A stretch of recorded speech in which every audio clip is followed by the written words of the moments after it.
Hare Krishna. Please subscribe to our channel and press the bell icon. Never miss any updates.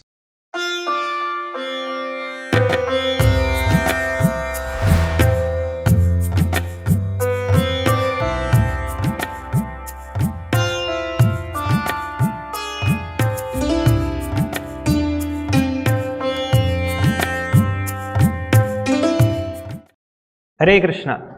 So today we are going to discuss the first chapter of Bhagavad Gita, and hope all of you have this copy Bhagavad Gita as it is. This is the largest selling Bhagavad Gita around the world. Bhagavad Gita as it is. If you don't have hard copy, please try to arrange, and if not possible, at least please open your soft copy of Bhagavad Gita in your mobile or your laptop, and then we'll discuss. Okay, the first important thing which you will find in this Bhagavad Gita is, after the preface, Prabhupada's signature. This is not an ordinary signature, please understand. This is a transcendental signature of Prabhupada. Very, very unique. You can please see, observe this signature, and then in the introduction, Prabhupada writes many pranam mantras. So we request all of you to please chant those pranam mantras every day before the session. Okay, so now we'll be chanting the pranam mantra. You also can please chant along with me. Om Ajnanatimmirandhasya Jnananjana Shalakaya Chakshurunmilitam Yena Tasmai Shri Guruve Namaha. Shri Chaitanya Manobhishtam Sthapitam Yena Bhutale Swayam Rupah Kadamayyam Dadati Swapadantikam. Vandeham Shri Guroho Shri Yutapadakamalam Shri Gurun Vaishnavamscha Shri Rupam Sagrajatam Sahagarna Raghunathanvitam Tam Sajivam Sadvetam Savadhutam Parijana Sahitam Krishna Chaitanya Devam Shri Radha Krishna Padan Sahagana Lalita Shri Vikshakha Vitamscha.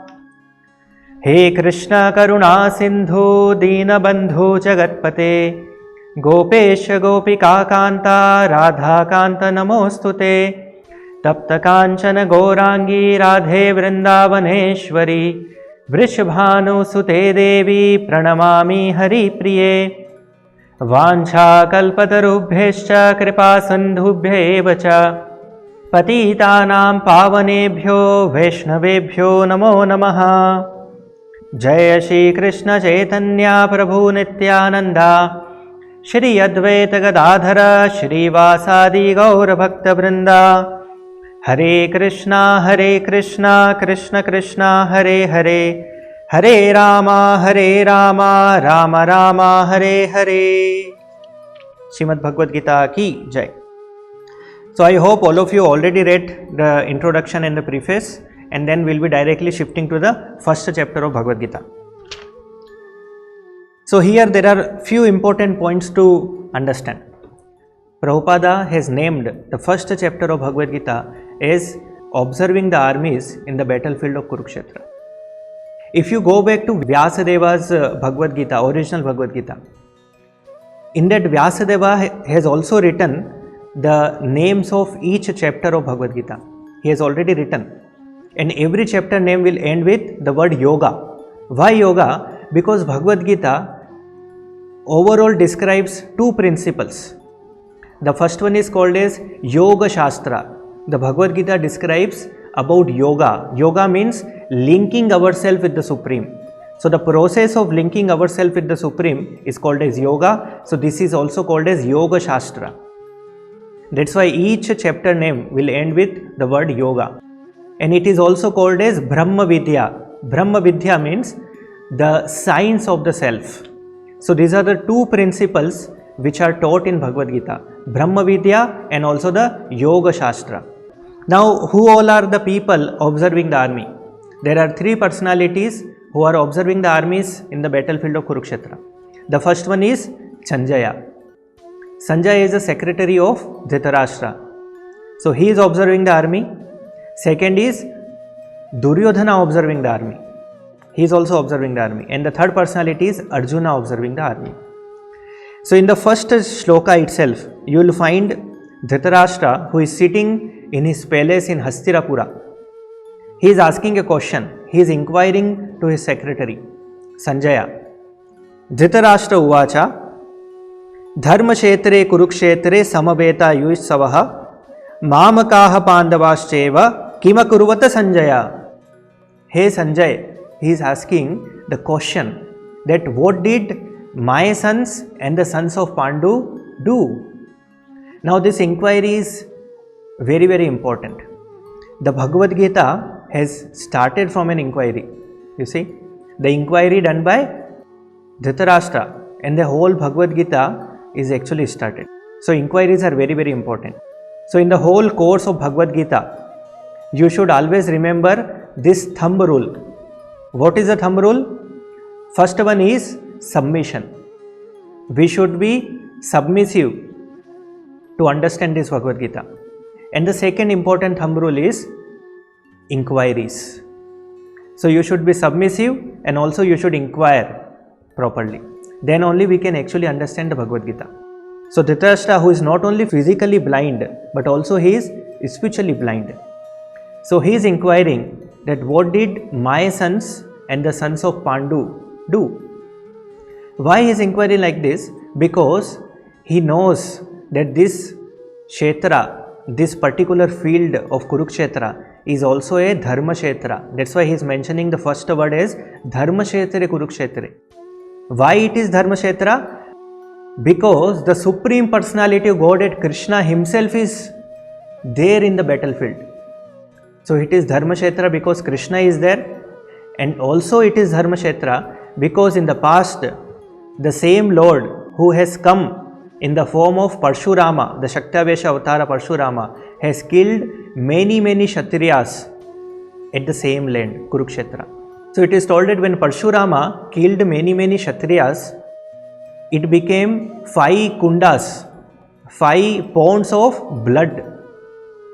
Even now if you go, you can see those ponds are available. It is called Rakta Panchaka, the 5 kundas of blood, which is available even now. The water which is there inside the kunda is still red in color.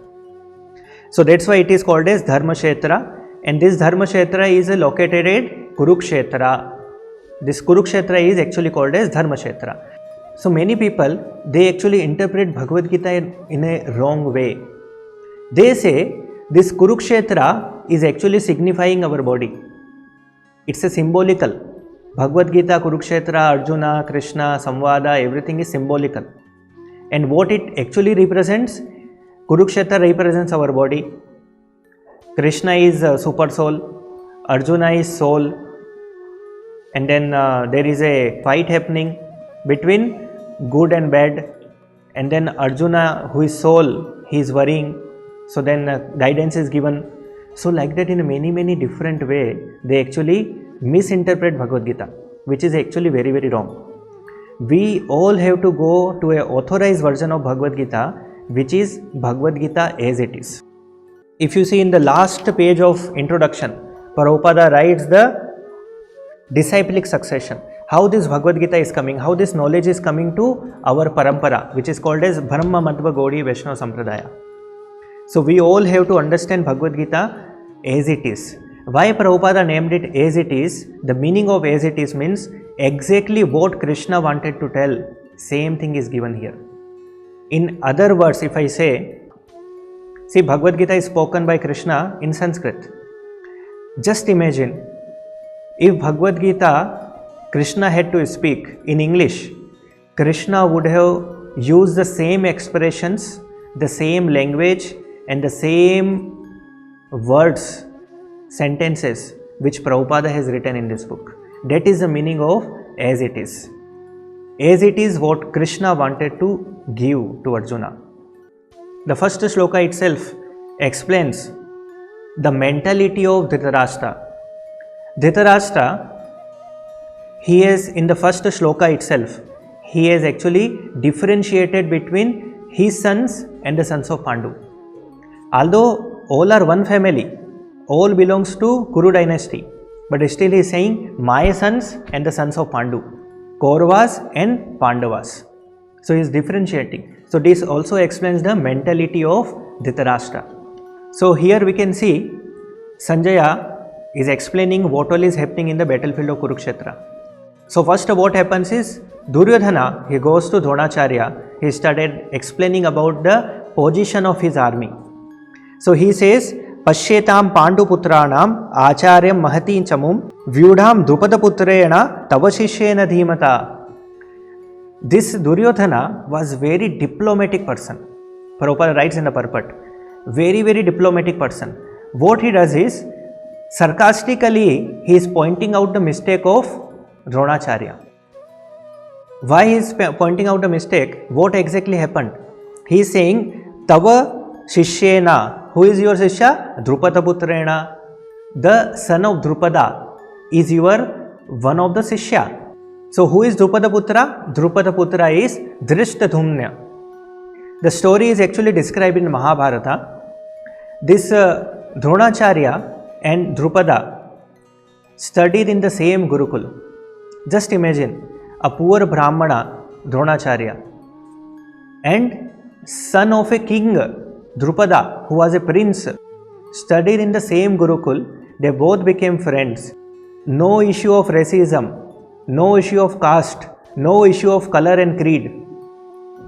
Everybody is equal. This is called the transcendental equality, which is there in Sanatana Dharma since the beginning of the creation. So both became the friends, and Drupada, because he knows that Dronacharya is very poor, he actually promised him, saying that half of my kingdom I will actually give to you. Once I become king, half of my kingdom I will give to you as a gift. So later what happened is, when Dronacharya, he became the Guru, so he thought of going to Drupada and then asking for the kingdom because he has promised. So when Dronacharya went to the kingdom of Drupada, Drupada denied that I did not make any promise.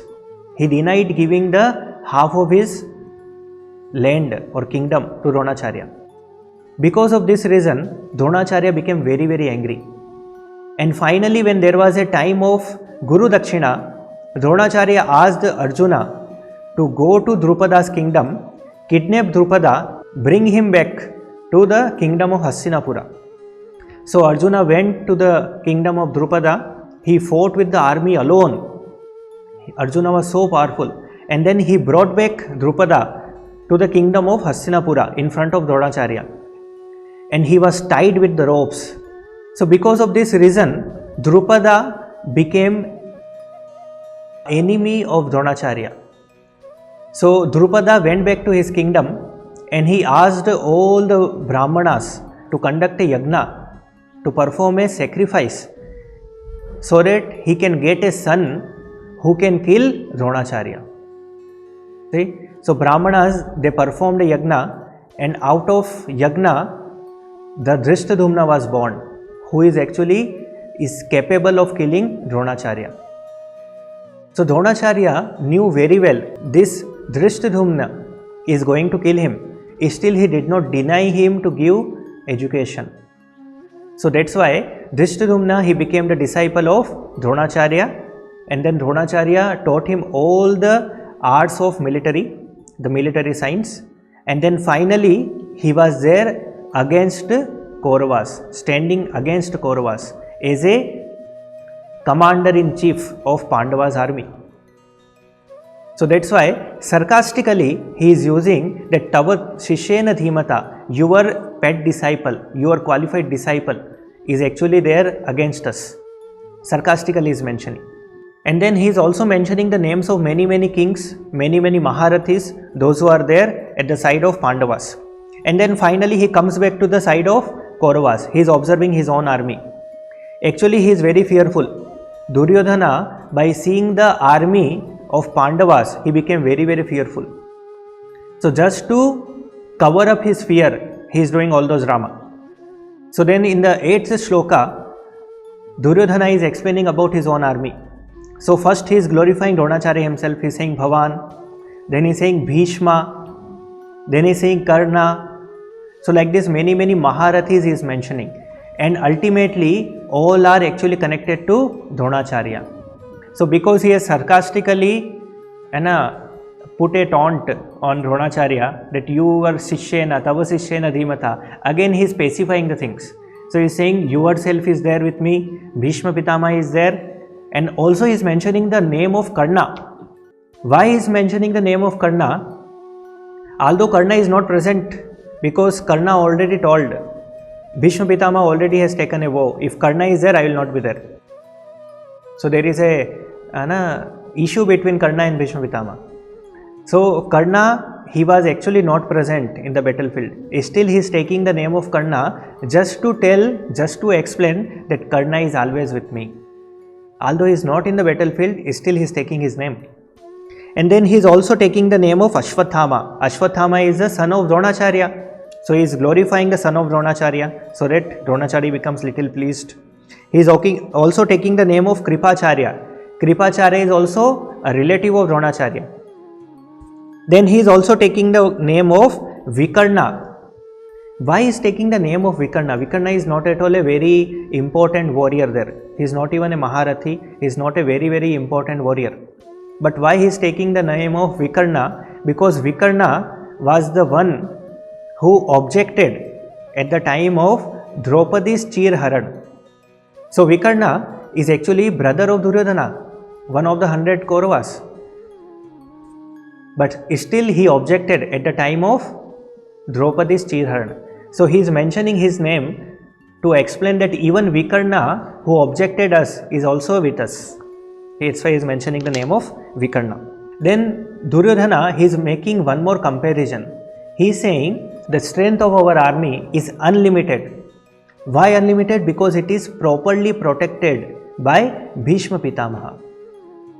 But the Pandavas' army, who is actually protected by Bhima, it is not enough. Why he is comparing Bhishma and Bhima? Because here in Kaurava's army, commander-in-chief is Bhishma Pitama. Understood? But in Pandava's army, commander-in-chief is not Bhima, it is Drishtadhumna. But he is comparing Bhima and Bhishma. So why he is comparing Bhima and Bhishma? Because Duryodhana knew very well that if at all the Kauravas will die, it will be killed only by Bhima. Because Bhima has taken a vow that I will kill all these 100 Kauravas and I will break the thigh of the Duryodhana. Because Duryodhana, at the time of Draupadi's Chirharan, Duryodhana told like that, Draupadi, come and sit on my thigh. So that time Bhima, he took a vow, I will break his thigh. So Duryodhana, he was very much fearful of Bhima, because Bhima had the strength of 10,000 elephants. Just imagine, one elephant itself is so powerful, and Bhima had a strength of 10,000 elephants. So Duryodhana was very, very fearful that if at all somebody will kill me, it is only Bhima. So that's why he is comparing Bhima and Bhishma. So by this kind of comparison, many people, they may feel insignificant, because he is taking few names, Dronacharya, Bhishma Pitama, Kripacharya, Vikarna, Karna, Somadatta, like that few names he is taking. So by saying this, others may feel that okay, we are not so important, we are insignificant. So again, in a very diplomatic way, he is saying, no, everybody is important, please be at your respective positions and then protect Bhishma Pitama, because Bhishma Pitama, although he is very powerful, he is a very good warrior, but still he has become old now. So please be at your respective positions and then give full support to Bhishma Pitama. So when all those things were happening, Bhishma Pitama understood very clearly that Duryodhana is actually a fearful person and he is fearing so much. So just to cheer him up, he started blowing his conch shell. So Bhishma Pitama, he blew his conch shell, and then along with Bhishma Pitama, everybody else started blowing their conch shells and many other instruments. And the final sound was tumultuous. That's what Prabhupada writes. And then next what happened? From the Pandava side, Krishna, the Supreme Personality of Godhead, started blowing his conch shell. The conch shell name is Panchajanya. So that's why it says Panchajanyam Rishikesho Devadattam Dhananjayaha. The name of Shanka is mentioned, and it is also mentioned in the previous shloka, the shloka number 14, that This Shankha is not a ordinary Shankha. This Shankha is Divya Shankha, Divya Shankho. This is a transcendental conch shell. So the conch shell of Krishna and Arjuna is mentioned as a transcendental conch shell. Why it is transcendental conch shell? Because both are not a normal personalities. They are transcendental personalities. They are the same personalities who came as a Naranarayana Rishi in the past. Arjuna became Nara Rishi and Krishna became Narayana Rishi.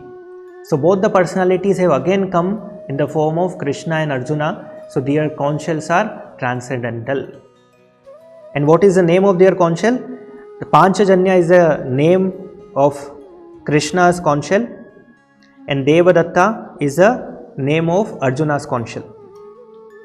And again many other names are mentioned, like Bhima's conch shell name is Pondram.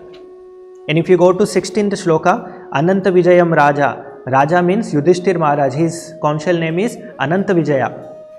And then Kunti Putro Yudhishthira. His name is Kunti Putra. So many other conch shell names are mentioned, like Yudhishthira's conch shell name, and then all those things you can please read. So we'll directly go to the 19th shloka, which explains about the situation of Kauravas. So when Pandavas, they blew their conch shells, what happened? It says, Saghosho dharta rashtranam hridayani vedarayat nabascha prithvim cheva tumulo abhyanunadayan. So it says the blowing of the conch shell was so uproarious that the hearts of the Kauravas, the son of Dhritarashtra, were shattered. They all became very fearful by seeing the sound.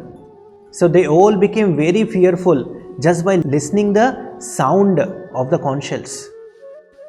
Now here you see the conch shells, when Kauravas they blew the conch shells, nothing happened to Pandavas. But when Pandavas they blew their conch shells, Kauravas are fearful. Why Pandavas are not fearful? Because they have full faith on Krishna. Lord is at our side. Nothing to fear. When Lord is with you, there is nothing to fear. There is a shloka in Bhagavatam, it says, Narayana paras sarve nakutastana vidyati. This shloka is told by Lord Shiva himself. So Lord Shiva is saying, Narayana paras sarve, one who accepts Krishna or Narayana, the Supreme Lord, and then he becomes surrendered to him. What happened? Na kutastana vidyati. He has nothing to fear in this world. He has nothing to fear. And that's what practically we can see in the life of Pandavas. So till now we have covered the first section of the first chapter, which is from shloka number 1 to shloka number 19th. It explains about the Duryodhana's observing the army and blowing of the conch shells. Now next comes Arjuna's observing the army. So it is from the shloka number 20 to 27th. So here what exactly happened? You see in the shloka number 21st. Arjuna is requesting Krishna, Senayor Ubhayor Madhye Ratham Sthapayame Achyuta. Very, very beautiful shloka. It says, Senayor Ubhayor Madhye. Suddenly, when everybody is ready to fight, Arjuna is saying, Senayor Ubhayor Madhye, I want to see everybody. Please take the chariot in between the army. And he is saying to whom? He is saying to Krishna, the Supreme Personality of Godhead. So that's why the name which is addressed to Krishna is Achyuta. What is the meaning of Achyuta? Achyuta means who never falls down, or whose position never comes down. So Krishna, although he is Supreme Personality of Godhead, he has accepted the position of a chariot driver for Arjuna. So he became a driver of Arjuna's vehicle, chariot. Isn't it? Just imagine, the Supreme Personality of Godhead, he has become a driver, which is a very, very low position. In this world, driver is not a very high class position. But Krishna accepted the position of a driver, chariot driver, for his devotee Arjuna. So here we can understand one more important point, that Lord, the Supreme Personality of Godhead Krishna, is Bhaktavatsala. Bhaktavatsala means he is ready to serve his devotees. He is very, very dear to his devotees, and he is always eager to serve them. Devotees are always eager to serve Krishna, and Krishna in return always eager to serve his devotees. So that is a position. So Krishna, to serve his devotees, he became chariot driver. Actually, Mahabharata describes that in the war field, it's not that you just tell something, okay, go right, go left, and then it will be moving. No. As a chariot driver, Krishna, when he is sitting, Arjuna was hitting with his leg. Arjuna was hitting Krishna's back with his leg. If he has to go right, he was hitting at the right side. And when he has to go left, he was hitting at the left side from his leg. Because in the war field, you can't expect that Arjuna will be talking like this and Krishna will be listening, and then sound will be, all those things we can't expect. So what exactly was happening is, Arjuna was hitting with leg to Krishna. Just imagine, Supreme Personality of Godhead is there, and then Arjuna is hitting with the leg. So Krishna is ready to accept every position. So in the past, if you see, Krishna has also accepted many other menial positions for the sake of his devotees. He became bodyguard for Draupadi. He became security guard for Pandavas. He became messenger for them. He also became housekeeper when there was a Rajasuya Yagna. So Krishna is so beautiful. Krishna is so wonderful in his activities. So Krishna is Bhakta Vatsala. For sake of his devotees, he is ready to do anything and everything. Now come back to the shloka number 24th. It says, Rathottamam. Now Krishna has accepted the instruction and the order given by Arjuna. He took his chariot in between the armies. So Arjuna's chariot in this verse is explained as Rathottama, Uttama Ratha, the finest chariot. Why? Because the chariot was actually gifted by Agni Deva himself. And what are the features in this Ratha, in this chariot? This chariot, it can fly in the sky, it can run on the ground, and it can go inside the water as a submarine. Just see, all the three features are there in one Ratha itself. So that's why it is mentioned as Rathottama, the finest chariot. So now it's Arjuna's time to observe the army. Ratha is there just in front of Dronacharya and Bhishma Pitama. Krishna is also very intelligent. He has kept a Ratha just in front of Dronacharya and Bhishma Pitama. So Arjuna, he observes the army, and then he categorized the people, all the armies, into 10 grades of relatives. And that is mentioned in the shloka number 26th. So he says, Arjuna could see within the midst of the armies of both the parties, his fathers, grandfathers, teachers, maternal uncle, brothers, sons, grandsons, friends, and also his father-in-law and well-wisher, all present there. 10 grades of relatives he has actually categorized. All the people he could see. And finally, we all know what happened. Arjuna started lamenting. So till 27th, we have the second section of Bhagavad Gita, and now we start the third section of Bhagavad Gita, first chapter. So it is from shloka number 28 to 46th. Here it is explained about the Arjuna's lamentation and his refusal to fight. So this all shlokas actually you can please read. Actually Arjuna explains that my mouth is drying up, my body is shivering, I cannot fight, my Gandiva is slipping from my hand. So there was a time when Mahabharata Yuddha was going on. Fight was happening between Karna and Yudhishthir Maharaj. Yudhishthir Maharaj became almost unconscious. Then immediately he was shifted back to the camp. So Arjuna, because of the brotherly affection, he left the war field and he went to the camp to see his brother Yudhishthir Maharaj. Yudhishthir Maharaj asked, what happened? We won everything? War is finished? Why did you come here? Then Arjuna replied that I came to see you. By hearing this answer, Yudhishthir Maharaj became very, very angry. How can you leave war field? Are you a coward? How can you leave war field like this? Throw your Gandiva. What is the use of this? By listening this, Arjuna, first time he became angry on his brother Yudhishthir Maharaj. Arjuna became angry because he was told to throw his Gandiva. It means you can understand how much attachment Arjuna had with his bow Gandiva. And here we can see the same Gandiva he is saying, it is slipping from my hand, I cannot fight. So these all shlokas you can please read, you can go through it. And finally what happens is, Arjuna, he started giving some arguments to Krishna, why not to fight. And what are the arguments he gives? All the arguments are actually summarized into 4 arguments. So the first one he says in the shloka number 27, he says about compassion. If you read the shloka number 27, it says, he became overwhelmed with compassion. So Arjuna, he became compassionate towards the other people. So that was the first reason he has given, compassion. Second reason which Arjuna gives is enjoyment, and that comes from shloka number 30 to 35. He says, what is the use of this all bhoga, enjoyment, rajya, the whole property, and then kingdom? What is the use? I have to kill my own people, my own relatives, kinsmen, and then I will get it. What is the use of this?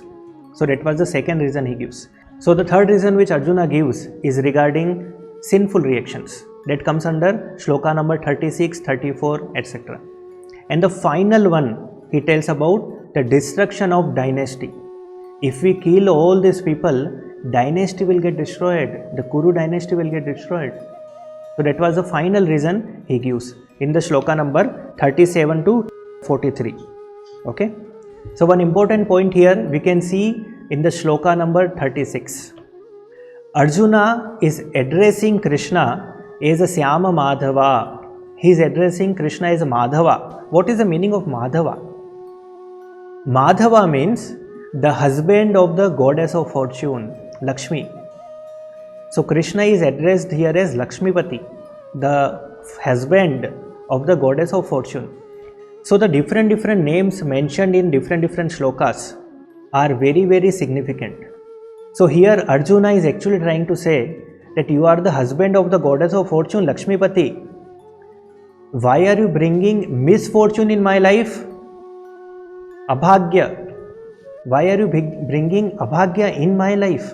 Because you are the husband of the goddess of fortune. You are supposed to bring fortune in my life. But by this fight and all, why are you bringing misfortune in my life? So that's what he is trying to say indirectly.